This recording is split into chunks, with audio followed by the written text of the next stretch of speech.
அனைவருக்கும் பொன்தமிழ் விடியலின் இனிய பொன்னான மாலை வணக்கத்தை தெரிவித்துக் கொள்வோம்.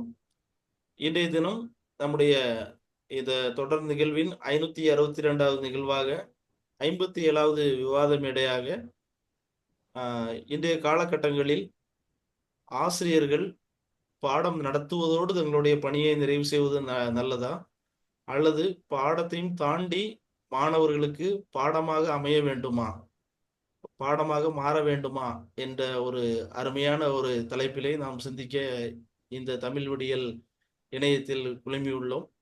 இந்த இணைய நேரத்திலே வழக்கம் போல நம்முடைய நிகழ்வை திருக்குறளோடு ஆரம்பிக்க அருமை சகோதரி பால்தங்கம் அவர்களை அன்போடு இந்த பொன் தமிழ் விடியல் அழைக்கின்றது. வாருங்கள். தமிழ் விடியல் சொந்தங்களுக்கு அன்பான இரவு வணக்கம். திருக்குறள் வாசிப்பு 57 அதிகாரம் நிர்பந்த செய்யாமை. திருக்குறள் எண் 562. கடித்து ஓச்சி மெல்ல எரிக நடித்து ஆக்கம் நீங்காமை வேண்டுபவர். செல்வம் அழியாதிருக்க வேண்டுமென்று விரும்புபவர் தண்டிக்க விரும்பும் பொழுது அளவு கடந்த தண்டனை தருவது போல் காட்டி குறைந்த தண்டனை தருதல் வேண்டும். நன்றி வாய்ப்புக்கு. அருமை. மிக ஒரு அழகான திருக்குறளோடு நம்முடைய நிகழ்வை நாம் தொடங்கலாம். மீண்டும் நாம் நம்முடைய தலைப்பிலிருந்து நம்முடைய நிகழ்வை ஆரம்பிக்கலாம். இன்றைய சூழலில் ஆசிரியர்கள் தங்களுடைய பாடம் நடத்துகின்ற பணியை மட்டும், ஏன்னா இன்னைக்கு உள்ள சூழ்நிலை உங்களுக்கு தெளிவாக தெரிந்தது. மாணவர்களை நாம் எந்த விதத்திலும் நாம் கண்டிக்க கூடாது, அதாவது அடிக்கக்கூடாது, திட்டக்கூடாது, இன்னும் குறை சொல்லக்கூடாது அப்படின்னு நிறைய சட்ட திட்டங்கள், நிர்வாக சிக்கல்கள் இருக்குது. அப்படிப்பட்ட காலகட்டங்களில் நம்ம பாடம் நடத்துறது அதோட நம்ம முடிச்சுக்கிட்டா ஆசிரியருக்கு ரொம்ப எளிது, சிறப்பு, அதோட அவருக்கு நல்லது அப்படிங்கிற ஒரு சூழ்நிலையில் நம்ம ஒரு சிக்கலான சூழ்நிலையில இருந்துகிட்டு இருக்கிறோம். இந்த சூழ்நிலையில் ஒரு ஆசிரியர் உண்மையிலேயே பாடம் நடத்திட்டு அதோட அவரை நிறுத்துறது சிறப்பா, அதுதான் அவருக்கு நல்லதா, இல்ல ஒரு ஆசிரியர் என்பவர் உண்மையிலே ஆசிரியர் உலகிலே ஒரு சிறந்த பணி என்றால் அது ஆசிரியர் பணிதான். அந்த சிறந்த தெய்வீகமான புனிதமான பணியை செய்கின்ற, அறம் சார்ந்த பணியை செய்கின்ற ஆசிரியர் சூழ்நிலை, சட்ட சூழ்நிலை எப்படி இருந்தாலும் அதையும் தாண்டி தன்னுடைய நடைமுறையாலும் அது அதுபோக மாணவர்களுக்கு ஒரு சிறந்த உதாரணமாக அமைகின்ற விதத்தில் தன்னுடைய செயல்பாடுகள் அமைய வேண்டுமா?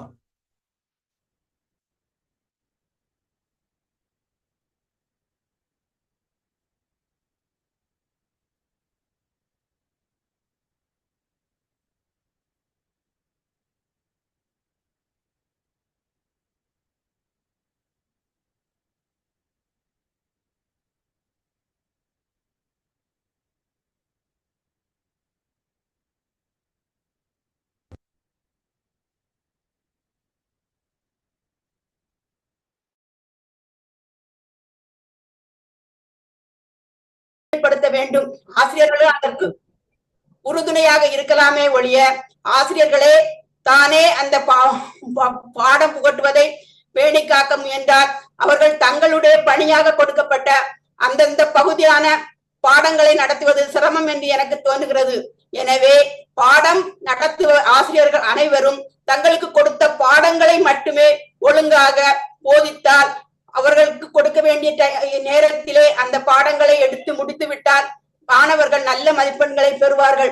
இப்பொழுது இருக்கும் மதிப்பெண்கள் நோக்கமே குழந்தைகளை படிக்க வைக்க வேண்டும் என்ற ஒன்றேதான் ஆசிரியருக்கு குறிக்கோளாக கொடுக்கப்படுகிறது.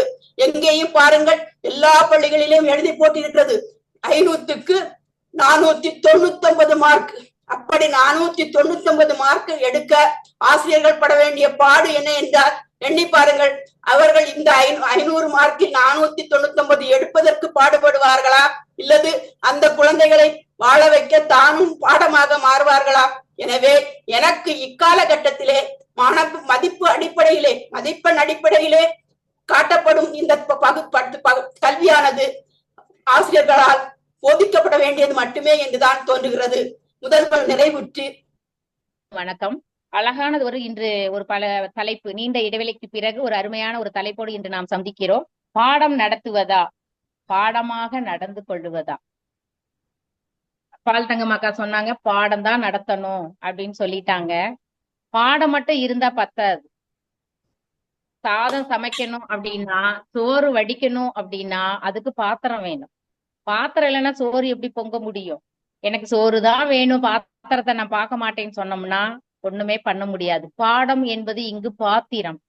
அந்த பாத்திரத்தில் பாடமாக நாம் மாறி குழந்தைங்களுக்கு சொல்லி கொடுக்கிறது தான் அந்த குழந்தைங்களுடைய சிந்தனையை தூண்டும் விதமாக இருக்கும். நான் படித்த காலத்தில் யாருமே அந்த அளவுக்கு பாடமாக மாறி இருக்க மாட்டார்கள். அப்ப சாக் அண்ட் டாக் அப்படிங்கிற மெத்தட் மட்டும்தான் இருந்தது. பாடம் நடத்துவார்கள், போர்ட்ல எழுதி போடுவாங்க, எழுதுவோம். அது மனப்பாடம் தான், வாய்ப்பாட மனப்பாடம், வாய் தான், செவி வழியா தான் அநேகமாக படித்தோம். ஆனா இன்று பாருங்க, ஓரளவு தான் துணை கருவிகளை வைத்து அந்த காலத்துல எல்லாம் பாடம் நடத்தணும். ஆசிரியர் பயிற்சி நாங்க படிக்கும்போது கூட துணைக்கருவிகள் பயன்படுத்தினோம். ஆனா இப்போ இணையவழி ஹைடெக் எல்லா பள்ளியிலுமே லேப் கொடுத்தாங்க, ஹைடெக் மூலமாக படிக்கிறாங்க. அப்ப இருந்த கால படிப்புக்கும் இப்ப இருக்கிற கால படிப்புக்கும் நிறைய மாறுபாடுகள் வந்துருச்சு. எல்லாம் கணினி மயமா ஆக்கிட்டாங்க. அப்ப அந்த கணினி மயத்துல குழந்தைங்க பாருங்க, பிறந்த உடனே செல்ல குடுங்குது. அந்த செல்ல, என் பேத்தி 1.5 வயசுதான் ஆகுது, அவ செல்ல எடுத்து டச் பண்ணிடுறா. என் செல்லு லாக் பேட்டர்ன், லாக்ல போட்டு வச்சிருக்கோம், பாஸ்வேர்டு யாராலையுமே அதை ஓபன் பண்ணி திறக்க முடியாது.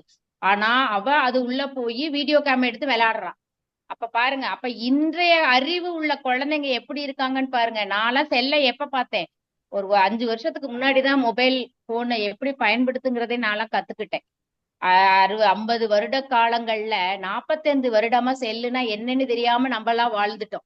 ஆனா இப்ப 1.5 வயசு பேத்தி செல்லை எடுத்து அதுல வீடியோ கேமரா விளையாடுற அளவுக்கு விஞ்ஞான உலகமா மாறிடுச்சு. அப்ப பாடம் மட்டுமே நம்ம நடத்திக்கிட்டு, சாக்க மட்டும் வச்சுக்கிட்டு பாடம் நடத்திக்கிட்டு உரையாடல் மூலமாக சொல்லிக்கிட்டு இருந்தோம்னா குழந்தைங்க படிக்க மாட்டாங்க, எதுவுமே இருக்க மாட்டாங்க. பாடமாக நாம் மாறணும். அதற்காக தான் ஒவ்வொரு பள்ளியிலுமே கணினி வழியாக படிக்கணும். அவன் அழகா டச் பண்றான், போர்டை போய் டச் பண்ணா கூட்டல் கணக்கு போட்டுறான், கழித்தல் எல்லா விதமானவும் ஒரு விரல் நுனியில அந்த பாடத்தை படிக்கக்கூடிய அளவுக்கு வச்சிருக்காங்க. நாடகமாதான் நடிக்கணும். இப்ப பாரதியாரை பத்தி பாடம் நடத்தணும் அப்படின்னா பாரதியாரா நான் வரணும், வந்தாதான் அவன் பாரதியார் இப்படி இருந்தாரா அப்படிங்கறது அவன் கண்ணு முன்னாடி தெரியும். அந்த பாப்பா பாட்டின பாரதியார் ஒளி படைத்த கண்ணினாய் வா வா அப்படின்னு சொன்னா அவன் வரமாட்டான். அந்த தகுந்த மாதிரி ஒளி படைத்த கண்ணினாய் அப்படிங்கிறதுக்கு அந்த உருவத்தை நம்ம காமிச்சு வீரமா விவேகமா வீரபாண்டிய கட்டபொம்மன் கதை வசனத்துல நம்ம அந்த பாத்திரத்துக்கு ஏத்த மாதிரி நம்ம மாறுனாதான் அந்த குழந்தைங்க அதை பார்த்துக்கிட்டு அருமையாக படிப்பார்கள். இன்றைய சூழ்நிலையில் பாடம் நடத்துவதை விட பாடமாகவே நடந்து கொள்ளுவதுதான் ஒரு ஆசிரியரின் காலகட்டமாக இருக்கிறது. அதைதான் மாணவர்களும் விரும்புகிறார்கள். வாய்ப்பிற்கு நன்றி, இடம் சாருகிறேன். சிறப்பம்மா, மிக சிறப்பாக தன்னுடைய உரை இருந்தது. 562வது அமர்வு 57வது விவாத மேடை முன்னிலை ஆசிரியர் செல்வ வசந்தா அம்மா அவர்களுக்கும், வழி நடத்துவர் ராகுல் கோல்டன் ஐயா அவர்களுக்கும் மற்றும் பால்தகம் அவர்களுக்கும் கலா அம்மா அவர்களுக்கும் முதற்கண் இரவு வணக்கத்தை தெரிவித்துக் கொள்கின்றேன். அழகான ஒரு தலைப்பு, பாடம் நடத்துவதா பாடமாக நடந்து கொள்வதா? அம்மா அவர்கள் கலா அம்மா அவர்கள் சொன்னாங்க, பாடமாக கணினி கம்ப்யூட்டர் எல்லாமே இருக்குது, இல்லைன்னு சொல்லல. இருந்தாலும் அது எல்லாம் இருந்தாலும் தேர்வு எப்படி எழுதுவாங்க? எல்லாமே படிச்சு எல்லாம் மனப்பாடம் பண்ணி இருக்கிற அந்த வினாக்கள் தானே அந்த தேர்வுக்கு வருது. அதை தானே மாணவர்கள் எழுதுவார்கள். இன்னும் கம்ப்யூட்டரையோ கால்குலேட்டரையோ இல்ல எந்த ப்ரொஜெக்டரையோ தேர்வுக்கு கொண்டு போவது இல்லை இல்லையா? அவங்க என்ன படிக்கிறாங்களோ, ஆசிரியர்கள் என்ன வினாக்கள் குறிச்சு கொடுக்குறாங்களோ, என்ன பாடம் நடத்துகிறார்களோ, அந்த பாடத்தில் வரக்கூடிய வினாக்கள் தானே அங்கே தேர்வுக்கு வருகிறது.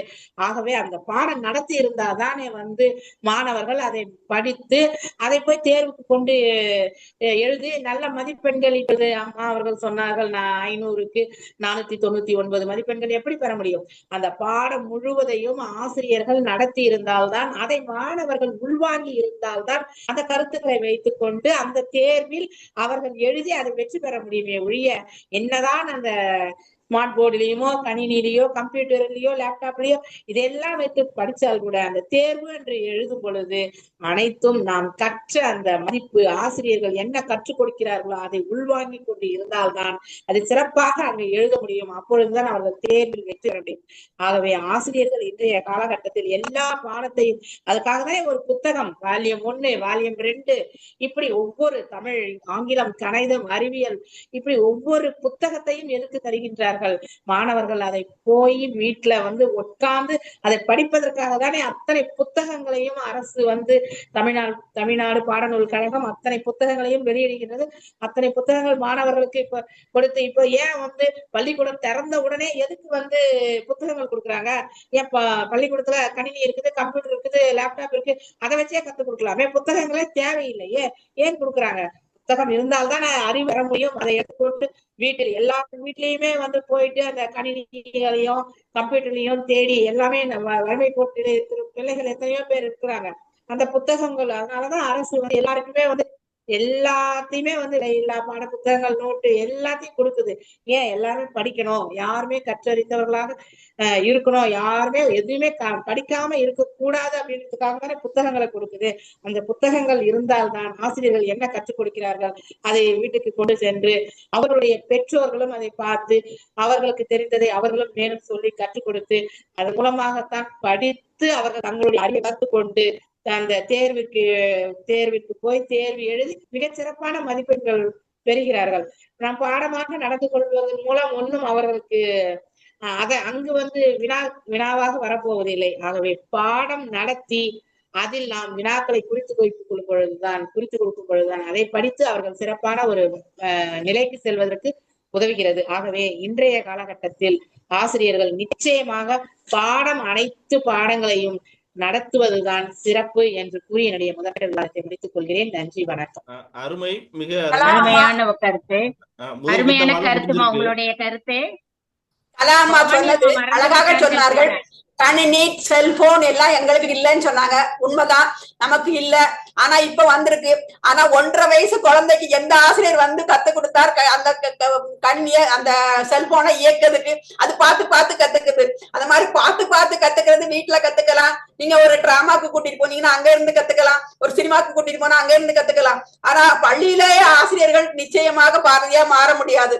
பெண் ஆசிரியர் எல்லாம் பாடம் எடுக்கிறாங்க, அவங்களெல்லாம் பாரதியா ஆகணும் அப்படின்னு எதிர்பார்த்தா முடியாத காரணம் அவங்களுக்கு கொடுத்திருக்க சப்ஜெக்ட், அவங்களுக்கு கொடுத்திருக்க 7 hours. இப்போ தமிழுக்கு எல்லாம் கூட்டிட்டுனா 7 hours தான் கொடுக்குறாங்க, 7 periods. அந்த மாதிரி அந்த கால அவகாசத்துக்குள்ள அவங்க பாடத்தை அவங்க கண்டிப்பா முடிச்சாகணுங்கிறதா கட்டாயம். அப்படி முடிச்சாதான் அவங்களுக்கு ஒவ்வொரு பாடத்துல இருந்து எந்த கேள்வி வரும், எப்படிப்பட்ட கேள்வி வரும்னு எல்லாம் தேர்ந்தெடுத்து அவங்க கொஸ்டின் ப்ரிப்பேர் பண்ண சரியா இருக்கு. அதுக்கு ஆன்சர் எழுதுறதுக்கு அவங்களுக்கு ப்ரிப்பேர் பண்ணி கொடுத்தாதான், அந்த மாணவர்களை முயற்சி செய்து ஊக்குவித்து படிக்க வச்சாதான், மனப்பாடம் பண்ண வச்சாதான் அந்த பாடத்தை எழுத முடியும். அழகா பவானி சொன்னது போல அதையெல்லாம் ஆசிரியர்கள் செய்ய வேண்டிய பணியா எடுத்துக்கணும். நீங்க சொன்னது மாதிரி, கலா சொன்னது மாதிரி, நான் வேண்டான்னு சொல்லல. பாடம் நடத்துறதுக்கு அவகாசமே இல்லாத போது இந்த மாதிரி அவங்களா மாறுற அவகாசம் அவங்களுக்கு கிடைக்கும்ங்கிறத நான் இந்த காலகட்டத்துல எதிர்பார்க்கல. அவங்கவுங்க பாடத்தையே அவங்க எடுக்கல. என் பேரை படிக்கிறான் தமிழ், அதாவது அதுவும் இன்டர்நேஷனல் பள்ளியில படிக்கிறான். ஆனா தமிழ் பாடத்துல எந்த இலக்கணத்தையும் தொட்டு காட்டவே இல்லை. இலக்கணமே தெரியாம அவங்க எந்த காலத்துல போய் என்ன பண்ணுவாங்கன்னே தெரியல. ஏன்னா அவங்க கொடுத்திருக்க டைம்ல அவங்க பாடத்தை முடிக்கிறதுக்கு அவங்களால முடியல. நான் கூட ஒரு சில நாட்கள், ஒரு சில வருஷங்கள் பள்ளியில வேலை செய்யறேன். அங்க எங்களுக்கு தமிழ் பீரியட்ல இருந்துன்னா அவங்களுக்கு கணக்கு முடிக்கலன்னு சொன்னா என் பீரியட தூக்கி அவங்களுக்கு கொடுத்துருவாங்க அந்த ஆசிரியருக்கு. அவங்க வந்து எடுத்துட்டு போயிருவாங்க. ஏன் பண்ண முடியாது? என் பையன் 10ஆம் கிளாஸ் படிப்பான். அவனுக்கு திருக்குறளை எழுதியது திருவள்ளுவர்னு தெரியும்.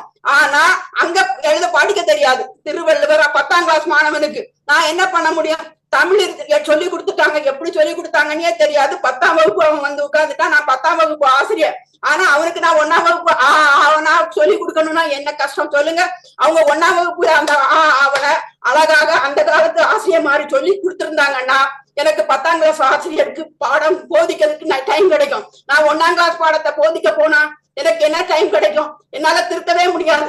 ஒரு சொல்லுவாங்கல்ல, ஆடையில தச்ச நூல் தான் மற்ற நூலை விட பெருசா இருக்கு. நீ அத மாதிரி அவங்களோட அந்த எழுதி இருக்கிற எழுத்துல சிவப்பு. நான் தொடர்கிறேன். நீங்கள் சொன்னது போல இப்ப நம்ம பாடம் நடத்தின இது வந்து பவானி அம்மா சொன்னாங்க தேர்வு எழுதுறது கூட, நீட்டு தேர்வு, நுழைவுத் தேர்வு எல்லாமே எப்படி எழுதுனாங்க? அந்த ஸ்கேன் பண்ற மூலமாக தான் எழுதுனாங்க. இப்ப கொஞ்ச நாளைக்கு முன்னாடி எல்லா வீட்டு பாடம் புத்தகம் வருஷம் வருஷம் கொடுத்துட்டு தான் இருக்காங்க. பெற்றோர்களும் வீட்டுக்கு பிள்ளைங்க கொண்டுட்டு போற புத்தகமும் இருக்கு. இருந்தாலும் அந்த புத்தகத்தில் QR கோடு மூலமாக பாடம் நடத்துவதற்கு அங்க QR கோடு அங்க பதிச்சிருக்காங்க. எங்க கரூர் மாவட்டத்துல மனோகர் என்ற ஒரு ஆசிரியர் 1330 குறளுக்குமே QR கோடு மூலமாக அவரோட வகுப்பறை ஃபுல்லுமே ஒட்டி வச்சிருக்கிறாரு. அந்த இடத்துல போய் மொபைல் போனை வைத்து அந்த ஸ்கேன் பண்ணினாங்கன்னா அந்த திருக்குறளுக்குரிய அர்த்தம் எல்லாத்தையுமே படிச்சுக்கிறாங்க. ஒரு பாடம் கல்லூரிகளுக்கு ஒரு பாடம் 50 பக்கம் இருக்கும். 50 பக்கத்தையும் A to Z வரைக்கும் அந்த ஆசிரியர் நடத்தி கொண்டு இருந்தால் அந்த பாடத்தை மாணவர்கள் எந்த காலம் படிப்பது, எந்த காலம் தேர்வுக்கு போவது?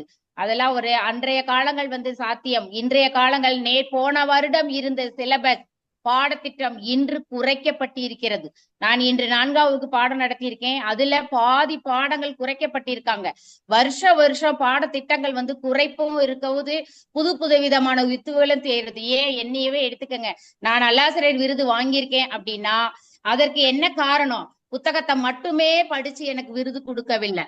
அந்த புத்தகத்தில் வைத்துக்கொண்டு இதுல புதிய விதமான புது யுத்திகள் மூலமாக எதை நீங்கள் மாணவர்களுக்கு போதித்தீர்கள், இந்த கருத்திற்கு, இந்த வினாவிற்கு, இந்த கணக்கை நீங்க எப்படி மாணவர்களுக்கு புரியும் விதமாக புது விதமாக சொல்லிக் கொடுத்தீர்கள், அதற்குரிய CD வேணும், அதற்குரிய யூடியூப் லிங்க் வேணும் என்றுதான் அவர்கள் அட்வான்ஸாக கேட்கிறார்கள். இனிமேல் வரும் பள்ளிக்கூடங்கள் எல்லாம் ஆசிரியர்கள் பாடத்தை முழுவதுமாக நடத்தக்கூடிய சூழல் இருக்காது. கணினி மூலமாக மட்டுமே கண்ணால் பார்த்தே குறிப்பை எடுத்துக்கொண்டு படிக்கக்கூடிய ஒரு நிகழ்வாக தான் இருக்கும். நீங்க சொல்ற மாதிரி ஒரு கரிகாலன் கல்லணையை கட்டினார், அவளை மட்டும்தான் நான் படிச்சிருக்கேன். ஆனா அதனுடைய கல்லணை உருவாகக்கூடிய காரணம் என்ன?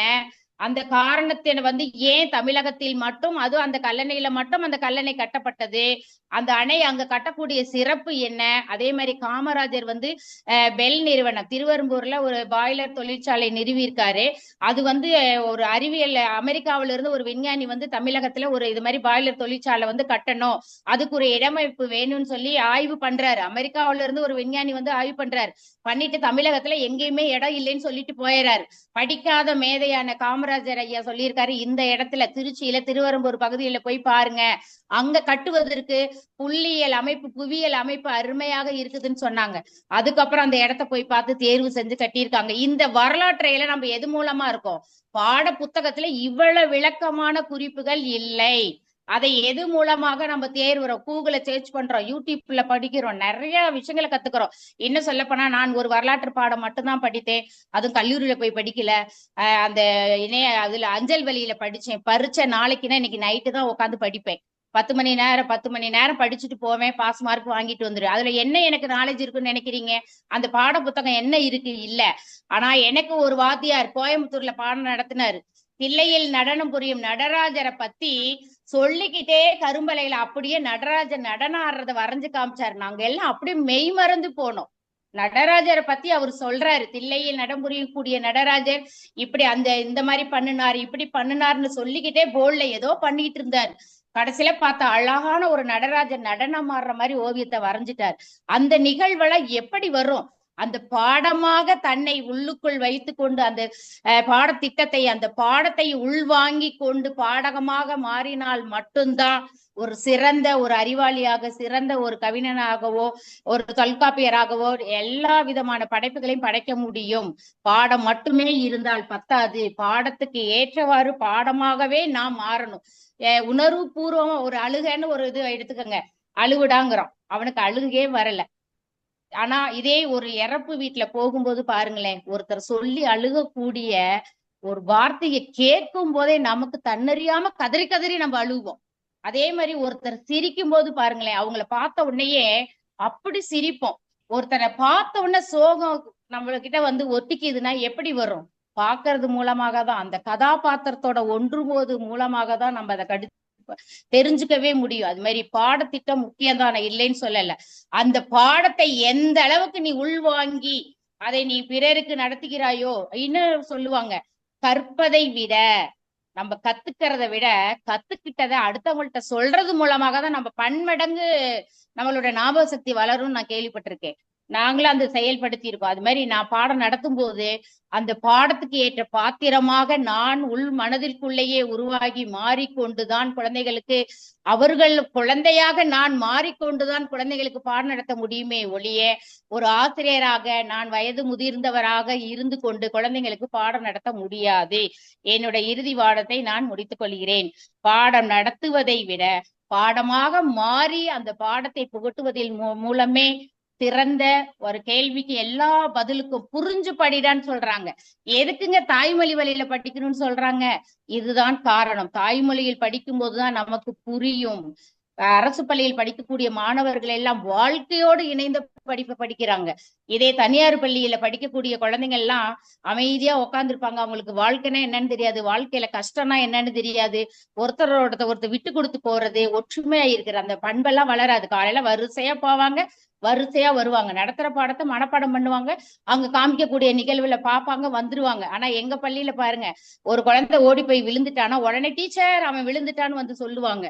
அன்பு, உணர்வு, பாசம், பரிவு, அவங்க உலகத்துல அவங்க குடும்பத்துல நடக்கக்கூடிய நல்ல நிகழ்வு, கெட்ட நிகழ்வு எல்லாத்துலயும் ஒன்றி நான் வேலை பார்க்கிற ஊரை என்னோட ஊரா ஃபர்ஸ்ட் நான் நினைப்பேன். என்னோட வகுப்பறையில் இருக்கக்கூடிய என்னோட குழந்தைங்களையே தன் குழந்தைங்களா பாவிச்சு, என்னோட பேர குழந்தைங்களா பாவிச்சு அந்த பாடத்தையோ அந்த பாடத்துக்கு ஏற்றவாறு தன்னைத்தானே மாற்றிக்கொண்டு நடத்துவதன் மூலமாக, ஒரு பாட்டு மூலமாக, நாடகம் மூலமாக, கதை மூலமாக சொல்லிக் கொடுப்பதால் மட்டுமே அறிவு பெற முடியும் என்று வாதத்தை முடிக்கிறேன். நன்றி, வணக்கம்.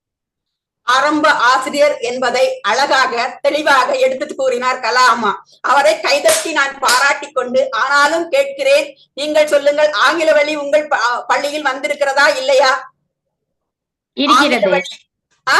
ஆங்கில பாடம் இருக்கிறது. ஆங்கில பாடம் இருக்கிறதா இல்லையா என்பது என் கேள்வி அல்ல. ஆங்கில வள கல்வி அரசாங்க பள்ளியில் அத்தனையிலும் இன்னைக்கு வந்திருக்கா வரலையா?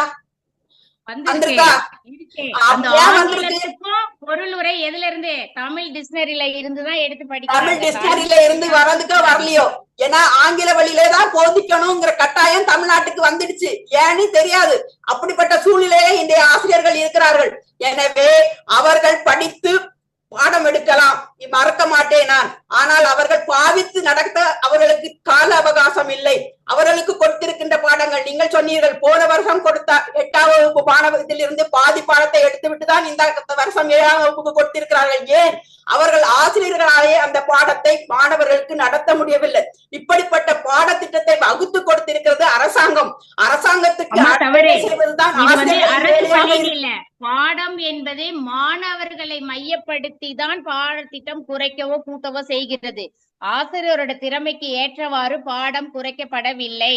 மாணவர்களின் திறனிற்கு ஏற்றவாறுதான் பாடத்திட்டமே அமைந்து இருக்கிறது. மிக அருமை. நீங்கள் சொல்கிறீர்கள். அருமை. நம்ம புவனேஸ்வரி அவர்களிடம் அவருடைய கருத்தை கேட்போம். வந்தாங்க, இப்பதான் கூப்பிட்டேன். வாருங்கள்.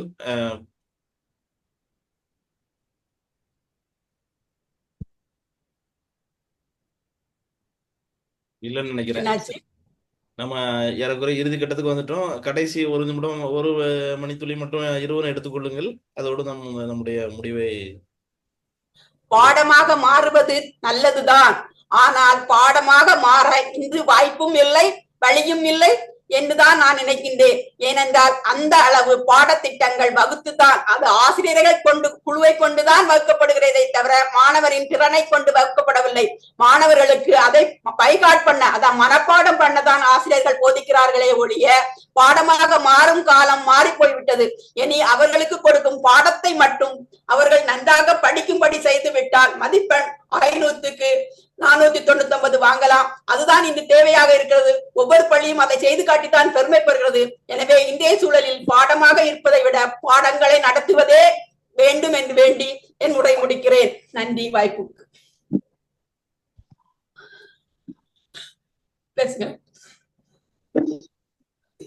பாடம் இருக்கும், ஆனா பாடத்துக்கு புரியுற மாதிரி சொல்லி கொடுக்கலன்னா பிரயோஜனமே இல்லை. பாறையில் விதைக்கப்பட்ட நெல்லு முளைக்காது. அதே போலதான் பாடம் என்பது பாறைக்கு ஒப்பாகும். அந்த பாடத்தில் இருக்கக்கூடிய உட்கருத்துக்களை வாங்கி கொண்டு நாம் மாணவர்களுக்கு நடத்தும் போது மட்டும்தான் பாறையிலும் செடி முளைக்கும் என்பது போல உயிரூட்டமாக அது வாழ்வை செழுமைப்படுத்துவதாக ஒரு இருக்கும். நிமிஷம் கலா, அவங்க போனாக்கு ஒரு நிமிஷமாவது டைம் கொடுங்க. பேசுங்க, வாருங்கள் போனாமா, வாருங்கள், உங்கள் வாதத்தை தொடருங்கள். அவர்களும் ஒரு ஆசிரியர். அனைவருக்கும் வணக்கம். வணக்கம். எனக்கு முழுமையான இது தலைப்பு தெரியல, இப்ப திடீர்னு நான் வந்ததுனால. இப்ப நீங்க பேசுறத வச்சு பார்த்தா ஆசிரியர்கள் பாடம் நடத்துவது, நடந்து கொள்வது அப்படி பேசுறீங்களா? பாடமாக நடந்து கொள்வதா? பாடம் நடத்துவதுன்னு ஒரு கருத்து அல்ல, பாடமாகவே நடந்து கொண்டு பாடம் நடத்துவது. பாடமாக எடுத்துக்கொண்டு நடத்துவது. அதாவது பாத்தீங்கன்னா, பாடம் நம்ம சொல்லி கொடுக்கறத விட நம்ம பாடமா எடுத்து நடந்தாதான் அவங்க கத்துக்கிறதுக்கும் ஈஸியா இருக்கும் இல்லைங்களா? நம்ம மட்டும் சொல்லி மட்டுமே கொடுத்துட்டு போறது வாழ்க்கை அது இவங்க மட்டும் சொல்றாங்க. அதாவது நாம எப்படி நடக்கிறோமோ அப்படிதான் நம்ம சொல்ற கருத்துக்களை ஏத்துக்கிறவங்களும் நடந்துக்குவாங்க. அதுதான் நம்மளோட கருத்து. அருமையான கருத்து. மிக பெரியார் இருந்தார். ஆக நம்முடைய இறுதி தீர்ப்பு சொல்ல வேண்டிய நேரம். நிச்சயமாக எல்லா ஆசிரியருக்கும் உள்ளுக்குள் இருக்கக்கூடிய ஆசை பாடமாக நடந்து கொள்ள வேண்டும், அப்பொழுதுதான் நம்ம மாணவர்களுக்கு புரிய வைக்க முடியும் என்ற ஒரு ஆசை இருக்கிறது. ஆனால் சூழ்நிலை பாடத்திட்டத்தை முடிக்க வேண்டும், அருமையாக சொன்னார்கள் நம்முடைய பால்தங்கம் அவர்கள். அப்புறம் மதிப்பெண் எடுக்க வைக்கணும் அப்படிங்கிற ஒரு அடுத்த ஒரு கட்டாயம், அது ஒரு கட்டாய சூழ்நிலையில் இன்றைய ஆசிரியர்கள் சிக்கி தவிக்கின்றார்கள். ஆக இந்த 2 காரணங்களால் அவர்கள் பாடமாக நடந்து கொள்ள முடியாத ஒரு சூழ்நிலையில் வாழ்ந்து கொண்டிருக்கிறார்கள். ஆக எல்லா ஆசிரியர்களும் பாடம் நடத்துகின்ற வேலையை நன்கு செய்கின்றார்கள், அதற்கு பாராட்டுகள். அதையும் தாண்டி அவர்கள் பாடமாக நடந்து கொண்டால் இன்னும் சிறப்பாக இருக்கும். அதற்கான முயற்சிகளை எடுக்க வேண்டும். அப்படி எடுக்கின்ற பட்சத்தில் நம்முடைய கலாமா போல எல்லா ஆசிரியர்களுக்கும் நல்ல ஆசிரியர் அவர்கள் தகுதி பெறுவார்கள். ஆக அந்த ஒரு நல்ல நிலையை அடைவதற்கு நம்முடைய பொன் தமிழ் விடியல் சார்பாக வாழ்த்துக்களையும் பாராட்டுகளையும் தெரிவித்துக் கொண்டு அடுத்த நிகழ்வில் நாம் சந்திக்கலாம். அதுவரை தமிழ் விடியலோடு நாம் பயணம் செய்வோம். நன்றி, வணக்கம். நன்றி, வணக்கம். நன்றி, வணக்கம். நன்றி.